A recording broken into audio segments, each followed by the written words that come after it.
welcome to the Veterans Voice. My name is Joe Armstrong, and I'll be your host for today's show. Today I'd like to speak to you about filing an appeal on your VA claim. But before we begin, let me cover some frequently asked questions. What is an appeal? An appeal is a request for the Board of Directors Appeals to review a local VA decision on your claim. Why would I appeal? You appeal because you're not satisfied with the decision of the local VA office, the VA denied your benefits for disability, or you believe began in service, you believe that your disability is more severe than the VA rated it. You can appeal for any reason. What is the Board of Veterans Appeals? The Board of Veterans Appeals, also known as the Board or BVA, is a part of the Department of Veterans Affairs. It's located in Washington, D.C. Members of the board review appeals for VA benefits and make decisions on those appeals. What is the appeals process? To apply for benefits, you must first file a claim at your local VA office or VA medical facility. This is when you ask for the benefits you want. There is at least one VA office in each state, Puerto Rico, and Manila. You can also file a claim online at www.vba.va.gov. Help is available from veteran service organizations such as American Legion, Disabled American Veterans, Veterans of Foreign Wars, AMVETS, American Veterans, Vietnam Veterans of America, as well as from attorneys or agents recognized by the VA. Most VSOs have a staff at most VA offices. The local VA office makes a decision on your claim and sends it to you. The local VA office decision will allow or deny your claim. If you're not satisfied with the decision, you can appeal. If you disagree with the rating decision, you can write a statement to your local VA office saying that you disagree and that you want to appeal the decision. This statement is called a Notice of Disagreement, or NOD. You send your NOD to your local VA office. You must send your NOD within 1 year of the date of your local VA office mailed you the original decision, denying your claim. Remember the time limit, very important. After you send your NOD, you may request that your file be reviewed by a Decision Review Officer, or DRO, from your local VA office. DROs offer a second review of your entire file and can also hold a personal hearing on your claim. After the local VA office gets your NOD, it will create a Statement of Case, which is an SOC. The SOC is detailed explanation of the evidence, laws, and regulations used by the local VA office in deciding your claim. The SOC will be mailed to you along with the VA Form 9, substantive appeal form from your local VA office. When you get the SOC from your local VA office, a VA Form 9 will be included with the SOC. The VA Form 9 is also available through the internet. A VA form is the last step in the appeal process. To finish the appeal process, you must fill out the VA Form 9 and send it back to your local VA office. When you fill out your VA Form 9, you should state the benefits you want and any mistakes you find in the SOC, and if you want a personal hearing. Your local VA office must get your VA 9 within 60 days of the date that they mailed you the SOC, or within 1 year of the date that they mailed you their original decision, denying your claim, whichever is later. You can request a personal hearing in connection with your appeal. A personal hearing is a meeting between you, your representative, if you have one, and the person from the VA who will decide your case.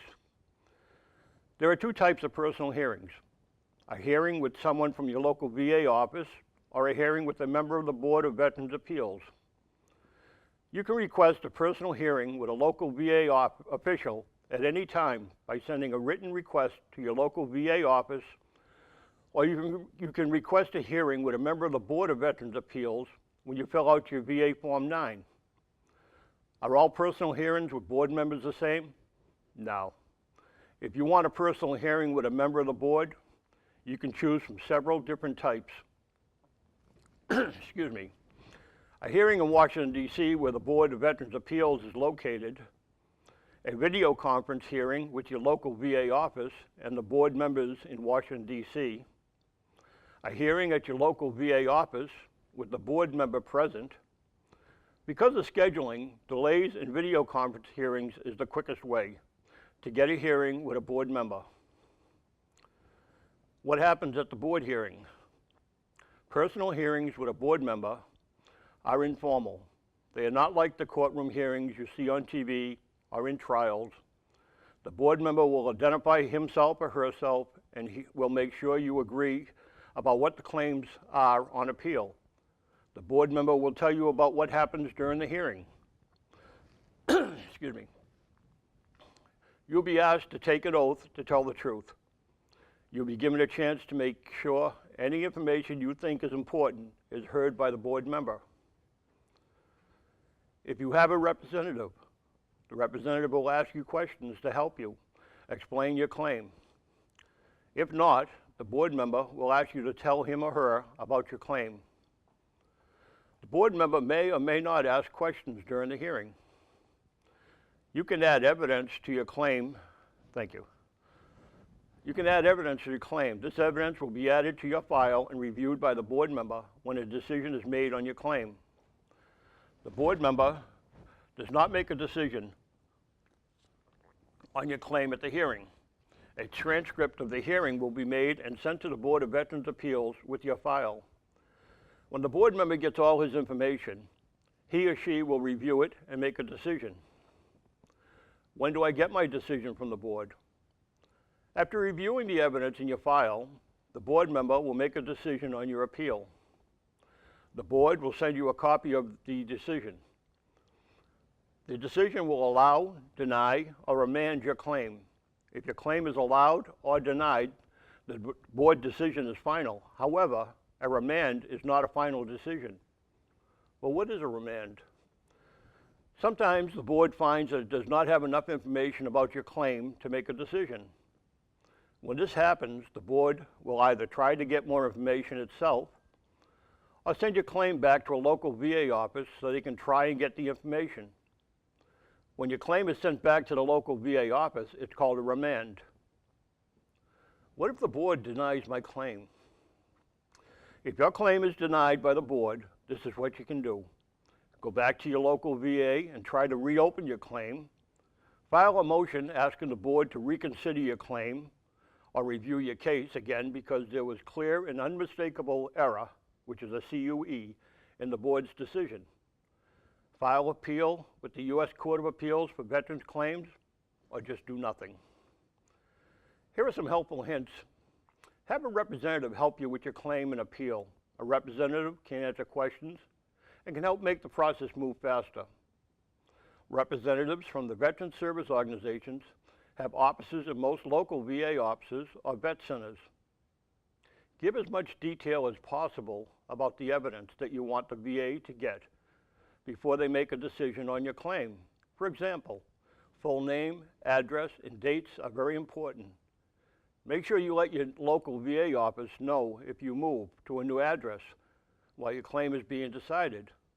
Put your claim number on all letters or other evidence you send to the VA.